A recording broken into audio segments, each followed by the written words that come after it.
Hey, welcome to the show. I'm Yonni Rude. And I'm just Terryl. You ever been out somewhere and overheard two people having crazy conversations? Yeah, well, we are those people, and we've been having these conversations since college. Yep, it's the Regular Guys Random Thoughts podcast, Married at First Sight recap. 2 more weeks of this crap, right? I think I heard that. I got some... it was a good show today because I think my wish is going to come true. We shall see. We shall see. So let's get you caught up. If this is your first time checking us out, here's the deal. So Terryl is not a big fan of reality TV, and as such, he made a deal with the devil. I have no idea why, but he did, and said that he would never watch The Bachelor until they had a black bachelor. Well, guess what? Lo and behold, ABC says, voila.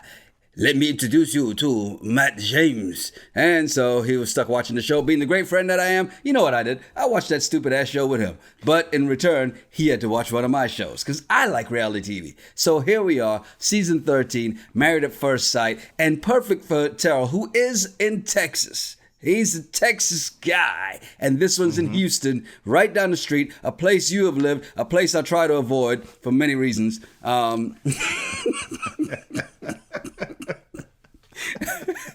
You know, as we go through these couples today, let's start with your favorite, very Texas couple, Jose and Rachel. Jose and Rachel. Funny about this episode because I've been to Brenham a few times, and so there's really not much to do out there besides to go sit in a ranch, in a barn house. But I won't waver from what I've said about Jose and Rachel ever since the Jose blow up.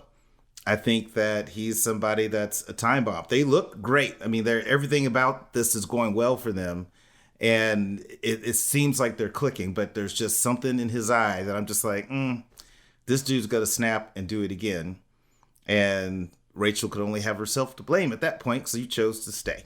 We've seen that thing in his eye. It's called get the fuck out. And, I don't know how I locked the door. I mean, it was just, I protect my premises when I sleep. Even though I know my wife is outside. Yeah. We've seen this. We know exactly what's on his mind. That twinkle in his eye is crazy. It is. I just really think there's just something about this dude that when he gets pissed, it's all going to be all about him. And so, I hate to see anybody not work out. But if you were to ask me would I buy into them working out? Nope. Yeah, I'm right there with you. And here's one of the things I noticed about this, man. Jose is so self-absorbed that it's frustrating. Like, take, for instance...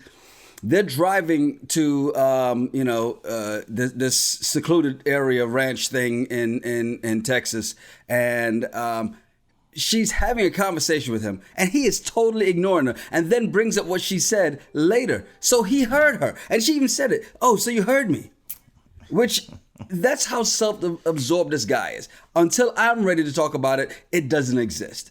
You can't be that way. And trust me, for me, I can't say I've never ignored a woman like that before.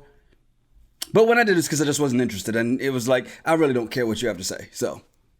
Yeah, totally. And if you watch how he is in the one-on-one conversations with Rachel, but then when he comes out to everyone else, he just seems to be this like awesome guy, right? That everything about him is great. And it's like people that are like that, there's just a little shadiness to him.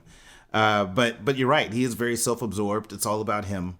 And I think that's going to be the interesting thing once they try to merge their lives together in his house that he paid for and the other house that he owns and everything that's about him. Yeah. Seeing how that works out is going to be really interesting. So I think they will successfully complete the show married, but I'd be curious, 6 months, a year down the line, what happened. After Summer Rachel, Hot Girl Summer Rachel came out over this past summer, did they really make it? That's the question. But who we both said wasn't going to make it, they were a very boring couple from the very beginning. They're still boring now, even though they spiced it up. Just said a dash, not even a Salt Bay, just a little. Go on now. Ryan and Brett. I mean, obviously, Ryan could care less about Brett's convo on the way to the ranch. He was just like, are we there yet? In his head, though, because he wasn't trying to have any conversation with her. His face was showing it. He was doing that thing that guys do when we're in a car with somebody we don't want to be in a car with. We don't want to hear him. We start looking and reading every sign, every street name, every store name, everything, and he just kept just looking. He's not really paying attention to her. But you're right. He's not. He's never been attracted to her, and that's all it really boils down to. He's not attracted to her, but he's been a bit of an ass about it the whole time. But kudos to Brett for like standing her ground to say, "Hey, look, I need you to speak to me. Say whatever you want to say, but just freaking say it." I have a lot of respect for Brett for doing that. My question though is, I mean, what made him think that? All right, I'm not going to sleep in the same bed with you in the crib, but hey, you know, we're here on this couples retreat. Yeah, we're going to sleep in the same bed. You know, here's the thing.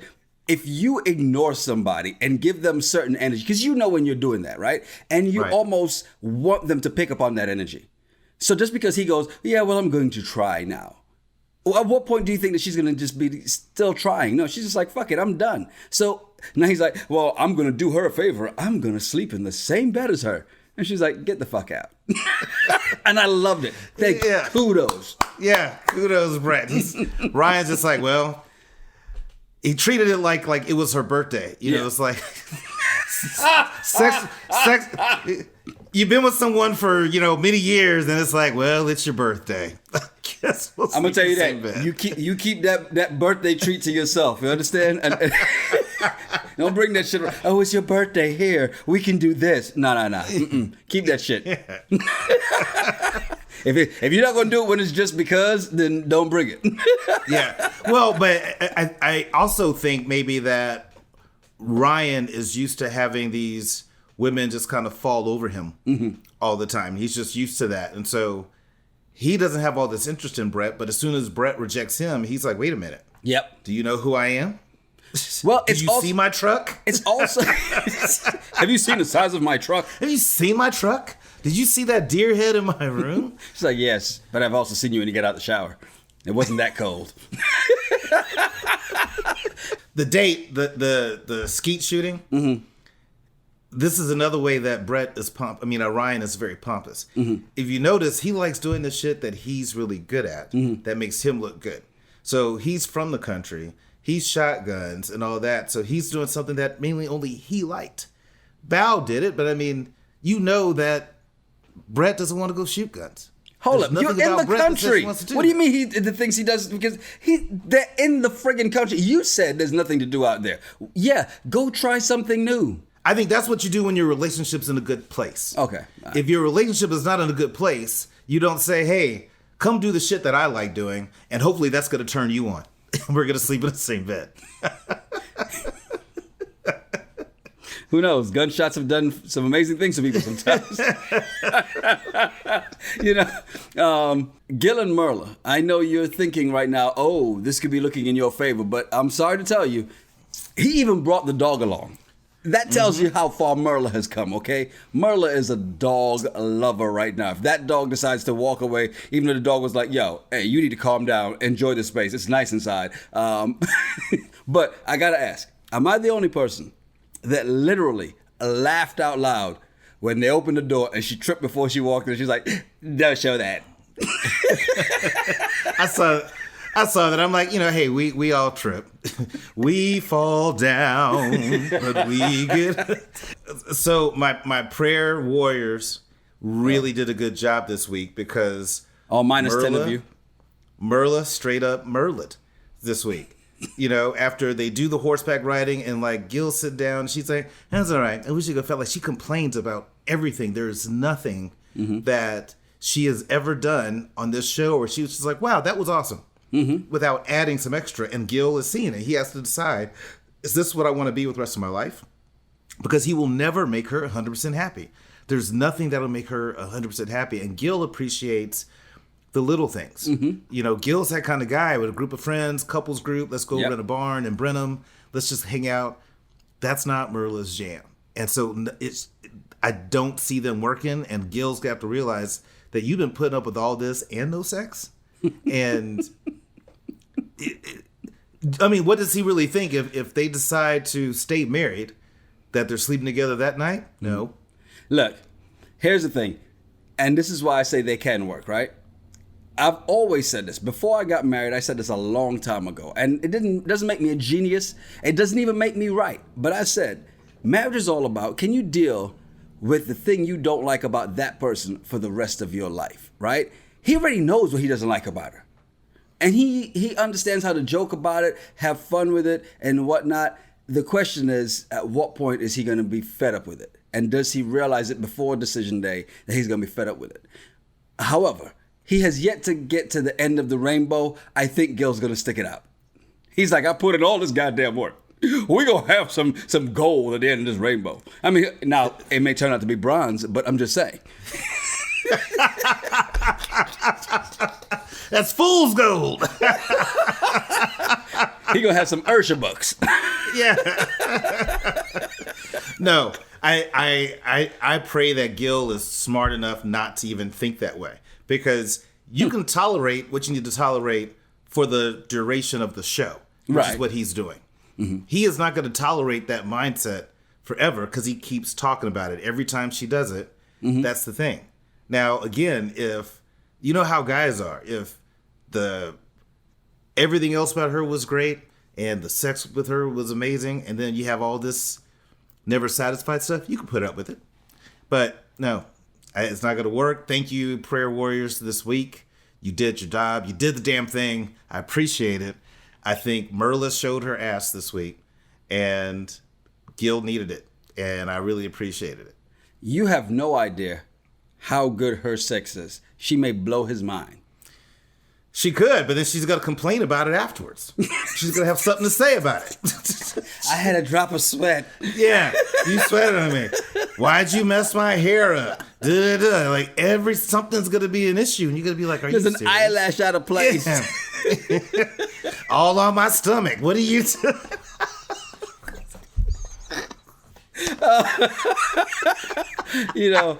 I think one of the things I realized about this next couple, Johnny and Bao, is that Johnny is still a fucking idiot.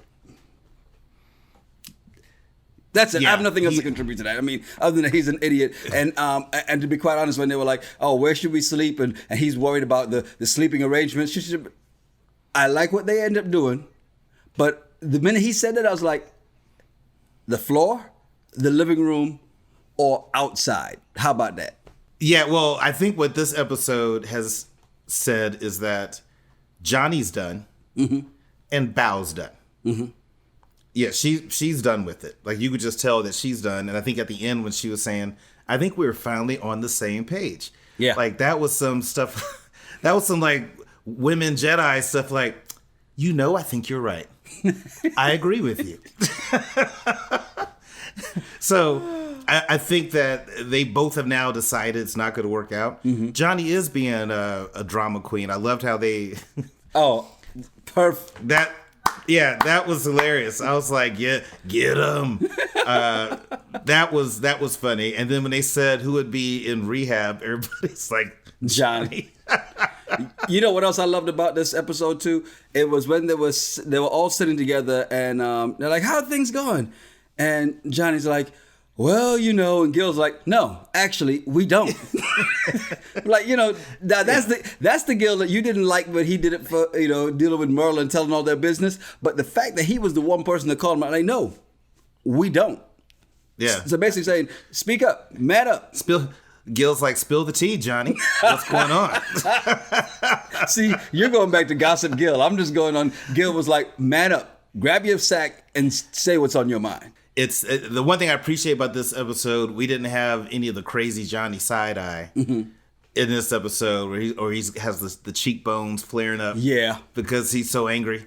There was none of that. But for his whole goal to spend this weekend and not to purposely try not to interact and not do all that, I think that's just weak. But that's just a sign that they're done. And he doesn't realize he has problems. Yeah, he has no idea that he's the actual problem. And he's the problem, especially by this one line that I thought was the best line of the season so far, until somebody comes with a better one. And it comes from Bao when she said, I did not come here to be disrespected by a man who is not worth my time. That line right there. Yo, kudos to Bao for that, because that shit was right on point. I wasn't on Twitter today as we watched the show. I could only imagine women going, Jesus, let me write that down. You're going to see that in captions on Instagram. Because women usually take Drake lyrics. That's like a Drake lyric. Well, but kudos for her for recognizing her self-worth. Mm-hmm. And I think that's what happens a lot of times in relationships where I think who was it that I think it was Rachel that was talking about why am I so going crazy for somebody who doesn't really care? They're not texting me back and they're doing all that. And so I think all these are good lessons for people that you got to love yourself first. And if someone's not treating you the way you want to be treated, right? Exit. Exactly. Speaking of moving on, one person tried to in this episode, and the other was like, yeah, hold up. But I got to point out, because we get to Zack and Michaela, right? Before we get to the whole blow up, because we know that I'm actually surprised that they got to the entire blow up in this episode. I thought they were going to drag us on to the 55th minute and then be like, he turns over the chair and they go, next week. Yeah. But let's go back to the beginning of the episode. Remember she said she had an appointment? My question to you. What do you think Michaela's appointment was? Because I'm betting it was a tune-up from an old friend. Hey, big head. WID. Yeah. I could really use a friend to talk before I go on this trip. I don't know. I would hope maybe it was a therapy session because it seemed like the conversations... Sorry. Sorry. The way she was talking today, it seemed like she's been trying to process and figure things out and not be as emotional. Mm-hmm. But what I thought was interesting today is that before today, I just felt like Zack was an ass. Mm-hmm. And he kind of is. But I see what he's talking about because once Michaela was like, you can leave. And then he was like, no, I'm not going to let you drive back without me. And she's like, no, bye, mm-hmm. and all that, and calling her sister. And then he's like, nope, I'll stay. And then she's like, no, you can go. So he's like, fine. She starts to go. Now she doesn't want him to go. Mm-hmm. And it got all weird, right? And then that part where they rewound mm-hmm. and played the 10 minutes earlier when she really said, I'll ride with you, and then she's not. Mm-hmm. And that whole flip out after that, I was like, oh my goodness. Like I see what Zack's talking about is this 0 to 100. But kind of think about it. That started on the couch outside, not the couch, but the patio furniture outside when they're having a conversation, and he says something, and she just and now if you remember correctly from last week's episode, I remember Kaki saying, I do not need to know what set Michaela off. That type of behavior is unacceptable, and I agree. However, we cannot ignore the fact that Zack has toyed with her emotions this entire time. And guys have to take responsibility for that part of it. We can't just go, oh, she's crazy. Now, I've known some crazy women. I mean, I've said some crazy shit based on some crazy shit, right? However, you got to look at it, and you've said this at times too. You got to look back and see, what did you do to contribute to this reaction? Because if it's just the automatic blow up, that's one thing. But this is a reaction to Zack doing shit. Like, Zack always wanted to go home. Zack says, I don't think we need to stay together when this is over. And then she goes, okay, well, let's sleep in separate rooms. And then he's like, well, I'm just going to go home then. No. Why? And then you're mad that she moves out? Come on. So these mixed messages he keeps sending, and then he's excited to go, oh, yeah, let's sleep in the same bed. Why? Because he wants to get some. And I get it. Michaela's a firecracker. So you know she's a firecracker. And at that point, you understand why he wants to spend the night. But Zack, those are mixed messages. And when you think she's crazy already, you don't send mixed messages. Rule number 1 through 100. That's a very valid point I think Zack is scared of Michaela, and that's part of why he gives the mixed messages. He's in survival mode. So I mean, and I don't blame her for losing her shit, because when I heard Zack say, look, we're going to get the divorce and then we'll date and see if it could work. I was like, are you shitting me? Are you shitting me that she's supposed to be like, yeah, that's cool. Like, that makes no sense. And then to be like, are you ready for marriage? Yes, I'm ready for marriage. I'm just not to be ready for marriage with you. No, he said, I wrote this quote down. Marriage with you No, marriage is not harder than I expected. Marriage with you is harder than I expected. What the fuck did you think she was going to say or do after you say that to her? Exactly, because all you're telling her is, you're the problem. All this stuff would be great if it wasn't for you. And that's really what he said. And so how was she supposed to take that? Mm-hmm. Now, did she go a little over the edge? Yeah. Oh, hell yeah. She did. But he knew she was going to do that. But he knew she was going to do that. You know, and I'm just like, dude, why would you tell somebody that? That just, I mean, just to even, I've never heard someone say, you know what, we should get a divorce and then let's date and see how it goes. Michaela reacted the way we all wanted Bao to react when Johnny was like, I don't even like her. I wanted to see him say that shit to Michaela because you know that blow would have been epic. Yeah, and then Michaela has that mouth. You know, they're in the bed talking. She's like, shut the fuck up. Let me talk. Because I don't know about you. I've not been in a relationship where someone looked at me and said, shut the fuck up. Let me talk to cut me off. Mm-mm. I don't know how I'd handle that because I'd be like, You know what? You're right. I've been not in the shut the fuck up part, but I will say this. High school prom. My girl at the time. You went back that far. I went back that far. She told me, shut up. I didn't talk to her for the rest of the night. I'm petty like that, but that's me. I'm petty like that. You like Gil said, you go take the batteries out the fire? I'm petty like that. I'm petty like that. I'm not petty like that, but if somebody did do that to me, I'd be like, okay. And then I would just be really more calm when they get more upset. And wow, you're really mad. Well, I'm going to go to my house because you're mad. You see, that's the thing. You actually respond. You tell me, shut up. I'm going to do as you say. Yeah, no. I mean, I'm not freaking 12. I'm 5. You're goddamn right. You're goddamn right. I'm 5. Yonni, what's wrong? Nothing. You told me to shut up. You told me to shut up, so I'm doing what you asked. Yeah. Don't be mad at me because I'm doing what you asked me to do. You get mad when I don't do what you want me to do. Then when I do what you want me to do, you get mad. You pulling a Zack. That's your inner Zack coming out. Hey, I'm not pulling the Michaela turning shit over, though. Well, true. She was flipping. I don't understand that anger where you got to like flip chairs and try to all this stuff. I'm going to tell you where that came from. I honestly, I didn't understand it before. I watched it after. Now, I'm not saying it's justified, but I'm going to tell you what happened. She felt it was everybody against her. Now, Bao was like, hey, come on, calm, chill, let's not do that. But especially when Ryan was like, yeah, we were fine. We had him calm down until you came out here. And she was like, listen here, mother.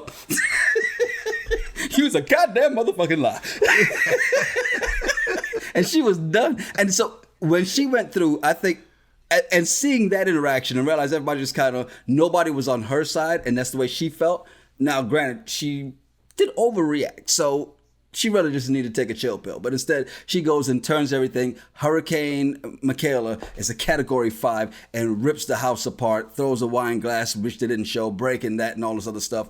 Well, that's just behavior I'd expect from, watching, back in the real world back in the day where you got some people who are 19, 20. Mm-hmm. You should be a mature adult. And I hope that after the show, she gets whatever counseling she needs and, she can move on. But that stuff's crazy. But let's not ignore the white elephant in the room.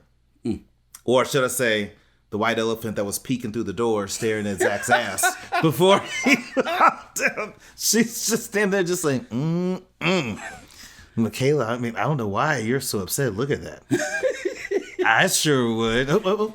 And then, it was, now when you look at, what we found out, it's kind of gangster. Yeah. Because she's sitting there just wiping her tears like, I'm going to take your man. Don't you worry about it. You got 2 more weeks and I got this.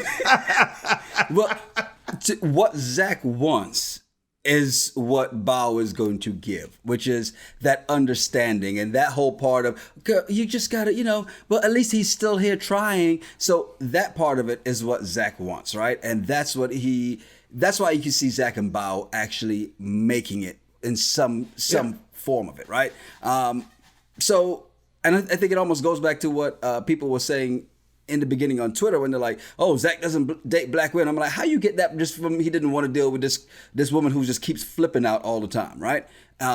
So they're going to go on that whole sense. I'm not going to go that route. I'm just going to go with this is what he wants. He wanted a calm relationship, somebody who has some goddamn common sense to talk through something and be fine. And we've realized and we've noticed that Bao is that. However, he's got to realize that Bao is no pushover, okay? And so if he pulls the shit with Bao that he did with Michaela, she's going to flip on him at some point. Just not the way Michaela did. Well, I think Bao could have a conversation with him, and that's what Zack is wanting. Even if he's wrong or he did something that bothred you, it's a conversation. It's not like you get emotional and get all flipped out where he has to walk on eggshells around you. I don't think he'll have that. So I think Zack's still going to be Zack, but I do think they're probably a better match when you think of it from that standpoint. I just still think it's just kind of a gangster move. But apparently this happens all the time on this show, right? That people swap? No, not all the time. I know Australia it happened before, but it hasn't really happened that much on the American side of it. But I have a question for you when it comes to Bao and Zack, though. Who's going to turn who out? Because now that you know what you know about Bao, who is going to turn who out? Maybe we'll find out. Zack might have to get used to a little bit of pegging. Something.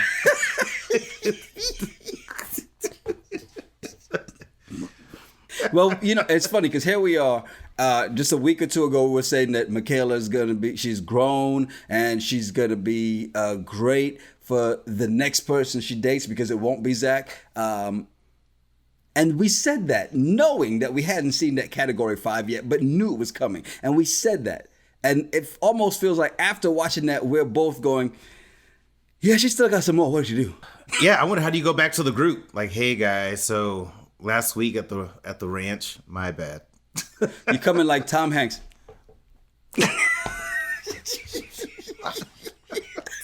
that meme everybody posts. She come in like Debo. Like Friday. Who else wants some of Debo? Look, Ryan, you next. Oh yeah, Ryan was not here for her antics. Ryan was on the verge of saying some things that he would have definitely regretted and had people all in his inbox and his DMs.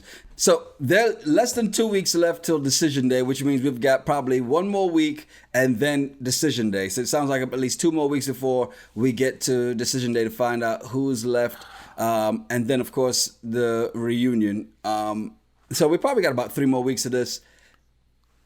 Please, you feeling better? 3 more weeks. No, it's still stupid. It's still stupid. It's entertaining to make fun of and interact with the people in the show here that listen in and comment on YouTube. That's funny. And to hear some of the other people's opinions. But I'm just watching this. I'm like, this is just so stupid that people sign up for this crap. And the fact that so many people like religiously watch it. When you said season 13, I'm like, I never heard of season 1 of this show. So... You know what we need to do too? We need to go back and look at the very beginning when we made our predictions, see where we are in our predictions, and so next week we'll do that. Okay, we'll figure out our predictions from the beginning of the season to where we are now. Do they still stand? We know some of them have already changed, and how we looked, and then we'll figure out where we are in 2 weeks when we get to decision day.